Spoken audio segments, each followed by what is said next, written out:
ഉക്രൈനിൽ കപ്പലിന് നേരെയുണ്ടായ ആക്രമണത്തിൽ കൊല്ലപ്പെട്ട മർച്ചന്റ് നേവി ഉദ്യോഗസ്ഥൻ അഖിൽ ജോയലിന്റെ വേർപാടിൽ നടുങ്ങി നാട്. നടപടിക്രമങ്ങൾ പൂർത്തിയാക്കി മൃതദേഹം എത്രയും പെട്ടെന്ന് നാട്ടിൽ എത്തിക്കണമെന്നാണ് കുടുംബത്തിന്റെ ആവശ്യം.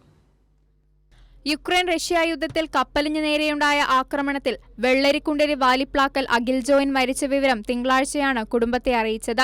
വെള്ളരിക്കുണ്ടിലെ ജോയൻ സാലി ദമ്പതികളുടെ ഏക മകനാണ്. അവധിക്ക് നാട്ടിലെത്തി ഇടുക്കി സ്വദേശിയായ യുവതിയുമായി ഏപ്രിൽ മാസത്തിൽ വിവാഹം നിശ്ചയിച്ചിരുന്നു. 40 ദിവസം മുമ്പാണ് ജോലിസ്ഥലത്തേക്ക് മടങ്ങിപ്പോയത്. 19-ാം വയസ്സിലാണ് അഖിൽ ജോയൽ കപ്പലിൽ ജോലിക്ക് കയറിയത്. മികച്ച വടംവലി താരവും ഫിംഗർ പുള്ളിങ്ങിൽ വേൾഡ് റെക്കോർഡ് ഉടമയുമായിരുന്നു.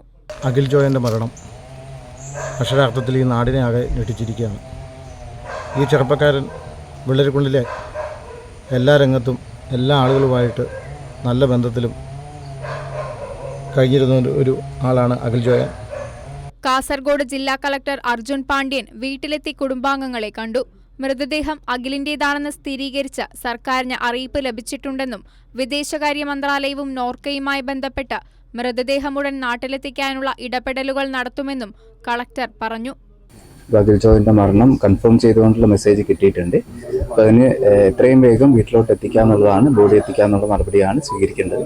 അത് സംസ്ഥാന സർക്കാർ നോർക്കയും എംബസിയായിട്ട് കോർഡിനേറ്റ് ചെയ്തുകൊണ്ട് നടപടികൾ നടന്നു വരുന്നുണ്ട്. എത്രയും വേഗം ബോഡി എത്തിക്കാനുള്ള നടപടികൾ സർക്കാർ സ്വീകരിച്ച് വരുന്നുണ്ട്.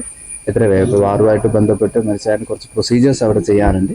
സാധാരണഗതിയിൽ 2 ആഴ്ചയാണ് എടുക്കാറുള്ളതെന്നാണ് ME എന്നുള്ളത് അറിയിച്ചിട്ടുള്ളത്. പക്ഷെ അതിനേക്കാളും മുന്നേ തന്നെ എത്രയും വേഗം എത്തിക്കാനുള്ള നടപടികൾ സ്വീകരിക്കുന്നുണ്ട്. മരണവിവരം അറിഞ്ഞ വിവിധ രാഷ്ട്രീയ പാർട്ടി നേതാക്കളും ജനപ്രതിനിധികളും വെള്ളരിക്കുണ്ടിലെ വീട്ടിലെത്തി. യുക്രൈൻ നഗരമായ ഒഡേസയുടെ തീരത്ത് ചരക്ക് കപ്പലിന് നേരെയുണ്ടായ ആക്രമണത്തിൽ അഖിൽ ഉൾപ്പെടെ 4 ഇന്ത്യക്കാരടക്കം 10 പേരാണ് മരിച്ചത്. കൈരളി ന്യൂസ്, കാസർഗോഡ്.